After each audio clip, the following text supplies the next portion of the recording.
Olá, vamos novamente a mais uma bateria de respostas às dúvidas que vocês enviam pelos canais da Jolivie. Antes eu preciso reforçar algumas orientações e avisos. Primeiro, infelizmente, por motivos éticos, eu não posso avaliar resultados individuais de exames que vocês me enviam, tá bem? Todas as perguntas que vocês me enviam são lidas por mim e por minha equipe, mas atender a essas dúvidas é uma coisa que deve ser feita pelo médico que os conhece pessoalmente. Da mesma maneira, por motivos éticos, é o médico que o acompanha pessoalmente que pode avaliar se está na hora ou não de você substituir os medicamentos pelas alternativas naturais que você encontra aqui nas minhas recomendações. Eu tenho a responsabilidade de encontrar, através das minhas pesquisas, as melhores opções para você. Mas é imprescindível que o seu médico tenha ciência de todos os tratamentos aos quais você se submete, mesmo os tratamentos naturais. Muitos me escrevem que é difícil encontrar um médico que atenda a medicina integrativa e regenerativa. Mas para procurar um médico que atenda medicina regenerativa e integrativa, eu tenho algumas dicas, algumas indicações. Busque por nutrólogos ou mesmo pelos termos médicos medicina integrativa, medicina regenerativa, anti-envelhecimento, envelhecimento saudável, longevidade saudável. Já existem geriatras e endocrinologistas que atendem na área da medicina natural e medicina integrativa. Mesmo assim, se você encontrar dificuldade, compartilhe as pesquisas que menciono aqui com o seu médico. Então vamos às perguntas. Sobre os 7 ingredientes da próstata saudável, que são sal palmeto, licopeno, lugol, zinco, indol 3-cabinol, vitamina D3 e café. Pergunta: doutor, por quanto tempo devo tomar os 7 ingredientes? O uso é basicamente contínuo, porque é uma suplementação, não é, de caráter preventivo, tá bem? E também curativo no sentido, se você já tiver a próstata aumentada ou aumentando, ela vai manter a próstata num tamanho ideal, não é? Então, o uso é contínuo, tá bom? Dentro daquelas doses estabelecidas. Não tente aumentar doses por conta própria, né? Lembre-se que entre o veneno e o remédio, a diferença é a dose. Tá bem? Se for o caso de aumentar qualquer dose, consulte um médico. Não posso tomar café. Posso manter todo o outro tratamento? Sim, com certeza. O café é apenas uma complementação. Se o seu problema de café for em relação à cafeína, você pode experimentar o café descafeinado. Tá bem? Posso tomar vitamina D3 sem fazer uso conjunto da vitamina K2? Tem um problema genético, meu sangue coagula facilmente. Bom, a vitamina K2, ela está menos relacionada ao problema de coagulação e mais à questão da deposição do cálcio nos ossos. Mas mesmo assim ela tem um efeito lógico sobre a coagulação. Se você tem esse problema, é melhor evitar a suplementação da vitamina K2 ou fazer sob aconselhamento médico, se for o caso. Então, qual que é o macete, vamos dizer assim? Primeiro, procure suplementar a vitamina D tomando sol, tá bem? 10 minutos de exposição com uma área do corpo, uma boa área do corpo exposta, 10 minutos de exposição ao sol, em torno aí de 11 horas da manhã, tá? Você consegue uma suplementação natural de vitamina D em torno de 20 mil unidades, sem necessidade de tomar vitamina K2. Outra coisa é você evitar, se estiver suplementando vitamina D em doses maiores do que 20 mil unidades por dia, você evitar o uso de queijos, em suma, de leite, em suma, de alimentos muito ricos em cálcio, tá bem? Um outro macete é você aumentar a ingestão de vegetais verdes, que são ricos em vitamina K2, e essa vitamina K2 vai ser absorvida de uma forma fisiológica, tá bem? Porque a necessidade de vitamina K2 é muito pequena, né? A gente recomenda mais ou menos 100 microgramas ou até menos, 60 microgramas, dependendo da dosagem da vitamina D prescrita, tá bom? Mas se você tem esse problema, é melhor evitar e proceder dessa maneira que eu estou te orientando, tá bem? Ainda sobre a vitamina K2, há algum risco no seu uso para quem tem uma boa coagulação? Não. A dose usada como suplementação é muito baixa, eu já falei em relação à coagulação, está mais relacionado com a vitamina K1 do que com a vitamina K2, tá bem? Então não tem problema nenhum. Se você tem um problema normal, uma boa coagulação, não tem problema nenhum não. Quem tem dieta rica em brócolis e outras crucíferas precisa tomar indol 3-carbinol ou o DIN? Sim, se você quiser fazer uma prevenção usando suplementos, porque eles são preventivos, eles são anti-inflamatórios, antirradicais livres, né? Tem um efeito anti-aromatase, né? E tem também um efeito anticancerígeno. Então, se você tiver, a partir de uma certa idade, a partir dos 40 anos, eu aconselho você, apesar de ter essa alimentação, sempre suplementar o indol 3-carbinol. Tá? Porque a quantidade é muito pequena, varia muito de planta para planta, a absorção nem sempre é muito adequada, então é bom sempre fazer uma suplementação, com certeza. O fornecedor me diz que não há zinco no óleo de semente de abóbora prensado a frio. O senhor confirma essa informação? Sim. O zinco está presente na semente de abóbora, mas o óleo, vamos dizer assim, é separado daquela massa da semente, que é a parte que é rica em zinco, né? Então é bom suplementar o zinco mesmo, suplementando o óleo de abóbora. O óleo de abóbora é rico em fitosteróis, que é o citosterol, né? Que também tem o mesmo efeito sobre o zinco em relação à proteção da próstata. Tá bem? Então você tem que, é bom assim, não substituir o óleo de zinco, não substituir o óleo de abóbora, né, pela semente de abóbora. Você pode até comer só semente de abóbora e abrir mão talvez do óleo de abóbora, porque a semente contém os dois, o zinco e o óleo. Tá? Aí você vê, se você usar o óleo separado, você vai ter que suplementar o zinco também, mas sempre numa dose baixa recomendada, tá bom?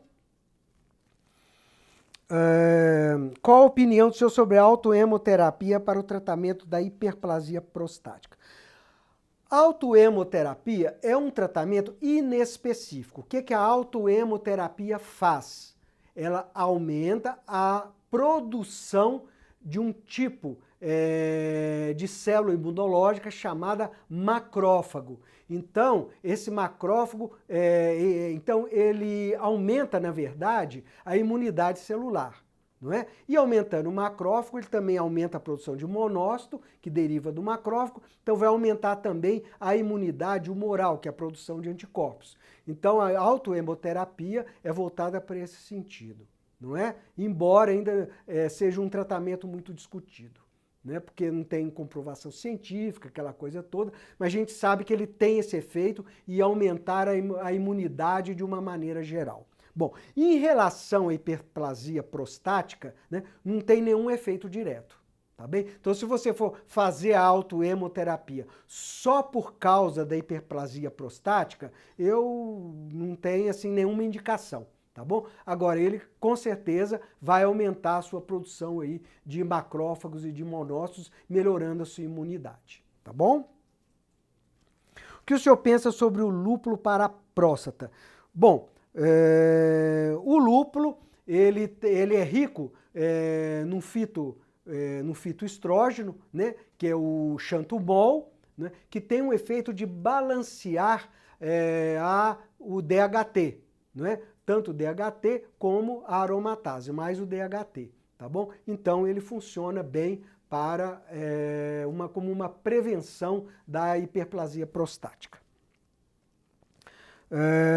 Existe também o xanthomol para uso purificado, né? Para uso aí para tratamento da hiperplasia prostática também. Às vezes a gente usa associado ao sol palmeto, por exemplo.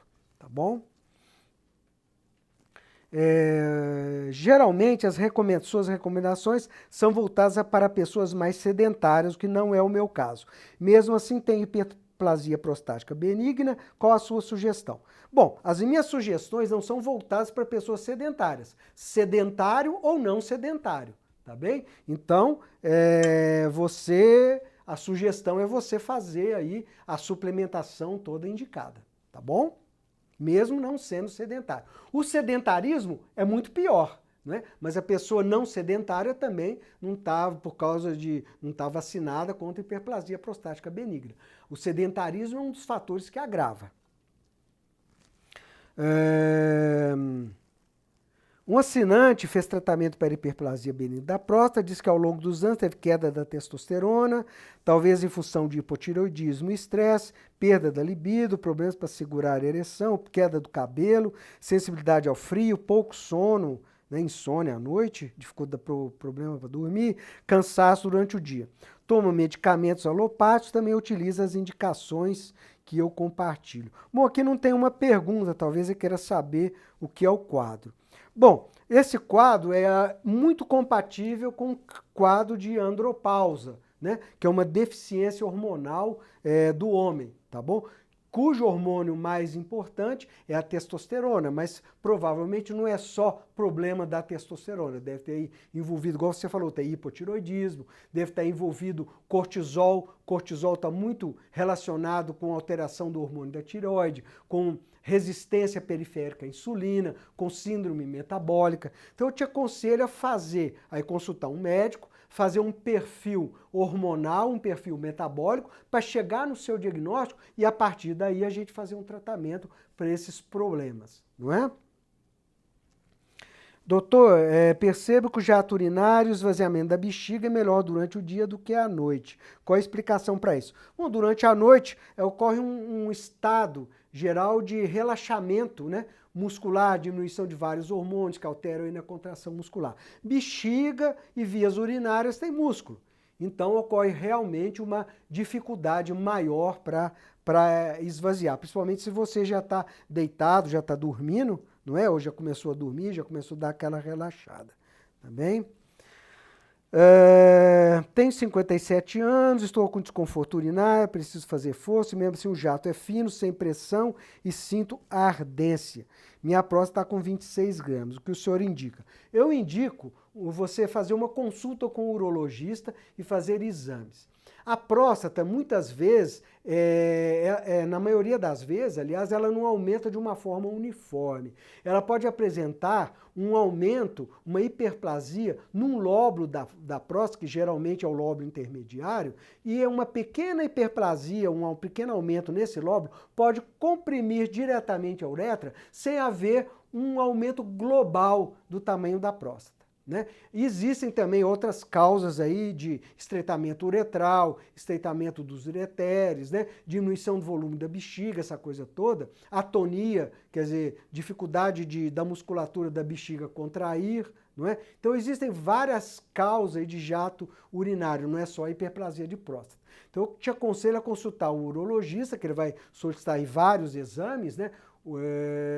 Para você então chegar num diagnóstico se é hiperplasia de próstata, se é localizado ou se tem alguma outra causa, tá bem? Então, o essencial é o diagnóstico. Jato fino, dificuldade para urinar, não é só de hiperplasia prostática, tá bem?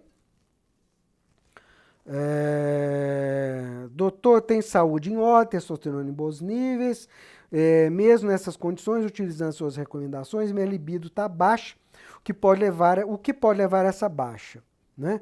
Bom, não é só a testosterona que trata a libido, né? O DEA, né? Responsável por questão de estresse, cortisol, altos níveis de cortisol, diminui a libido, né? Tem várias coisas, tá bom? E a fundamental, se você tem a saúde perfeita, não está em estresse físico, emocional, nem nada, é estresse emocional, vamos dizer assim, alteração psicológica. Eu costumo dizer que o que mais atrapalha a libido do homem são problemas, principalmente problemas na área emocional, de relacionamento, ou problema financeiro também, não é mesmo? Se está tudo bem, realmente, tudo, então tem que ver qual a razão dessa diminuição da libido, tá bom? Se você descartar problema físico, aí hormonal, não é? Que eu já citei 3 hormônios, tá bom? Então você já pode partir para a questão de uma alteração aí na esfera emocional, uma ansiedade, depressão, alguma coisa assim, tá bom? Uma neurose depressiva, ansiosa. O médico diz que a testosterona 257 é um valor normal para a minha idade. Sim, concordo, né? Não sei qual que é a sua idade, mas o que a gente se prende não é a valor normal, é a valor ideal. Qual que é o valor ideal? É uma dosagem correspondente à dosagem, né, de um homem em torno dos 30 anos. Tá? Dosagem fisiológica, em torno de 500, 600. Tá bom? Outra coisa, testosterona total não quer dizer nada. Tem que ver também a sua testosterona livre, que é a que realmente está sendo utilizada. E muitas vezes uma não bate com a outra, tá bom? Não adianta você ter uma testosterona lá em cima se você não está utilizando e essa testosterona está sendo convertida, por exemplo, em estrógeno. Às vezes você tem pouca testosterona, mas ela está ocupando os receptores e fazendo toda a função. Então você não é só a questão da testosterona, você tem que juntar as duas coisas, o sintoma clínico com a dosagem. Então, além da dosagem de testosterona, é bom verificar a dosagem do DEA, do cortisol, né, dos hormônios da tireoide. Isso tudo pode aí diminuir também a libido, além do problema aí na área, vamos dizer, psicológica e emocional, tá bom? Eu costumo dizer que o estresse psicológico é a maior causa de alteração da libido e disfunção sexual. Se a pessoa tem uma saúde ótima, não é? O uso do tríbulos terrestre traz efeitos colaterais que comprometem a próstata? Não nas dosagens recomendadas, tá? Porque o que o tríbulos faz? Ele aumenta, ele balanceia, estimula a produção natural de testosterona. E para você conseguir uma hiperprodução de testosterona e essa superprodução de testosterona ser convertida em estrógeno, com certeza, com o tríbulos, numa dosagem fisiológica, você não vai conseguir, porque ele tem um efeito adaptógeno. O que é isso? Ele faz com que a sua testosterona seja produzida de uma forma natural e equilibrada. Então não tem esse risco nenhum. Tá bom? Inclusive, a gente muitas vezes associa o tríbulos, né, ao palmeto, por exemplo. Tá bom? Sem problema nenhum. Por quanto tempo devo tomar ginkgo biloba, ginseng coreano como alternativa aos azuizinhos? Sempre, não é? O ginkgo biloba e o ginseng, eles produzem uma vasodilatação periférica, fisiológica, aumentam aí a produção de óxido nítrico de uma maneira fisiológica, sem os efeitos colaterais do azulzinho, tá bom? Como fazer a reposição de testosterona com hormônio bioidêntico? Bom, o hormônio bioidêntico é o hormônio quimicamente idêntico ao hormônio que o nosso organismo produz, né? Seja ele qual for. Bom, então, como é que você faz? Você faz uma consulta com o médico, né, da área, ele vai solicitar um perfil metabólico e um perfil endocrinológico seu, para ver se há necessidade de balancear esse hormônio, porque ele só é disponibilizado para venda por receita médica, né? Você não compra sem receita médica, tá bom? Nem manda manipular sem receita médica. E mesmo assim, independente disso, tem que ver se você realmente necessita, qual hormônio você necessita e qual dose você necessita. Então isso tudo o médico que vai avaliar o conjunto para fazer não só a reposição. Eu falo em balanceamento, é balanceamento. O hormônio é como uma orquestra, funcionam afinados. Todos os instrumentos têm que funcionar afinados e entrar na hora certa, ou sair na hora certa. Tá bem? Então o médico vai fazer esse balanceamento hormonal. Não é só testosterona, tá bom? Doutor, tem uma dor na panturrilha, nenhum médico me diz o que pode ser. O senhor teria alguma indicação de como investigar? Bom, você pode procurar aí um ortopedista, um angiologista, não é? Tem que ver se tem algum problema de circulação, por exemplo, né? Uma neuropatia periférica, tá bom? Talvez um clínico geral ou alguma coisa assim, né? Fazer aí, ver. Cãibra, por exemplo, se for cãibra, pode ser deficiência de potássio, deficiência de magnésio, não é? Então tem que ver a causa. Essa dor é contínua, pode ser problema de postura, tem muitas causas aí de dores na panturrilha, tá bom? Qual a sugestão do senhor para DPOC? Bom, evitar exposição aí a ambiente poluído, né? Não sei se você já fumou ou não fumou, então fumar nem pensar, nem passivamente, de jeito nenhum, não é? Evitar também exposição a substâncias irritantes, cheiro irritante, não é? Fisioterapia respiratória é muito importante, tá bom? Não é? Yoga também, respiração, aqueles exercícios de respiratório de yoga também são muito importantes, tá bom? Doutor, o coco, a fruta é alimento saudável? Com certeza, não é? É o terceiro alimento mais saudável que existe. O primeiro é o leite materno, o segundo é o ovo e o terceiro é o coco, tá bom?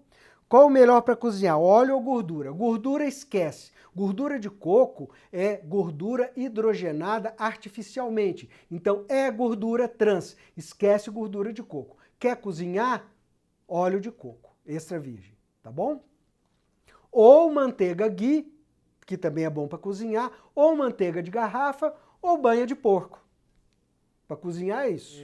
Ouvi muitos médicos dizendo que o suco de uva integral é um excelente alimento. Não. Qualquer suco é um péssimo alimento. Qualquer suco de fruta, principalmente frutas doces, não é? E a glicose é o açúcar da uva, não é? É um péssimo alimento. Tá bom? Coma a fruta, não tome o seu suco. Se for fazer um suco, tome com a casca, com o bagaço, seja lá o que for, tá bom? E evite o máximo possível. Suco de uva é uma bomba para o pâncreas, não é? É pedir para ter resistência à insulina, tá bom? E em qualquer idade, adulto, criança, esquece, corta isso da sua dieta, tá bom? Evite o máximo possível suco. Suco de uva é péssimo. Só um adendo. Muita gente fala do suco de uva como uma forma de ingerir o resveratrol sem precisar tomar bebida alcoólica. Primeiro que o resveratrol, tanto no vinho quanto no suco de uva, é pouco disponível. No suco de uva, menos ainda, porque o álcool do vinho tira o resveratrol e torna-o mais biodisponível. No suco de uva, o resveratrol é muito pouco disponível, quase nada. Então não tem necessidade nenhuma de você tomar suco de uva. Se for pelo resveratrol, então, esquece, tá bom? Pessoas com gordura no fígado podem comer carnes gordurosas, principalmente de porco. Qual a melhor gordura? Depende do seu nível de gordura no fígado. Tá bom? Porque essa gordura no fígado são triglicérides, né? Que a gordura do porco são triglicérides. Então você vai ingerir triglicéride e esse triglicéride com certeza pode ser depositado em maior quantidade no fígado após ser digerido. Então é bom evitar, tá bom? Agora o que tem que evitar mesmo com gordura no fígado é açúcar e carboidratos não saudáveis, como amidos em geral, não é? Arroz, macarrão, pão, trigo, essa porcaria toda, até tapioca. Tapioca é amido puro. A única coisa que tapioca não tem é glúten. Mas para quem tem gordura no fígado, quem tem síndrome metabólica, problema aí de excesso de peso, obesidade, que geralmente já tem gordura no fígado, tem que evitar isso tudo. Tá bom? Então, é melhor evitar. Então, açúcar, se você tem gordura no fígado, evita açúcar, evita gordura saturada e evita bebida alcoólica. Tá bom? Açúcar e carboidratos, igual eu já falei. Posso utilizar o magnésio kefir de água pela manhã? Pode, independente de horário, não tem problema nenhum, tá bom? De manhã à noite, ou de manhã e à noite, tanto faz. Qual a opinião do senhor sobre o uso do Lactobacillus reuteri? É um ótimo probiótico, né? Mas sempre é bom associar alguns outros probióticos, fazer aí um pool, né, de probióticos, né? É bom, é muito saudável para manter a flora, tá bom? E nunca se esqueça de consumir fibras, porque todo probiótico, né, ele precisa de um substrato que é o pré-biótico, que são as fibras, inulina, por exemplo, e outras coisas, tá bom? Quais são as dicas para baixar a pressão? Bom, então além de toda aquela questão de suplemento, tudo, baixar a pressão, evitar açúcar e carboidratos não saudáveis, que eu já citei, né, na pergunta aí, numa das perguntas anteriores, não é? Cortar o açúcar e o álcool, tá bom? Baixar a ingestão de sal, não que sal cause hipertensão, mas se você já é hipertenso, ele pode agravar a sua hipertensão, tá bom?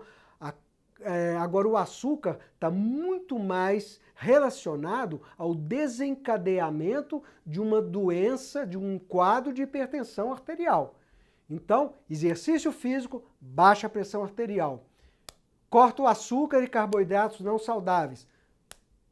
Ajuda a não desenvolver hipertensão arterial. E o excesso de sal também deve ser evitado, porque você evita um descontrole da sua pressão arterial.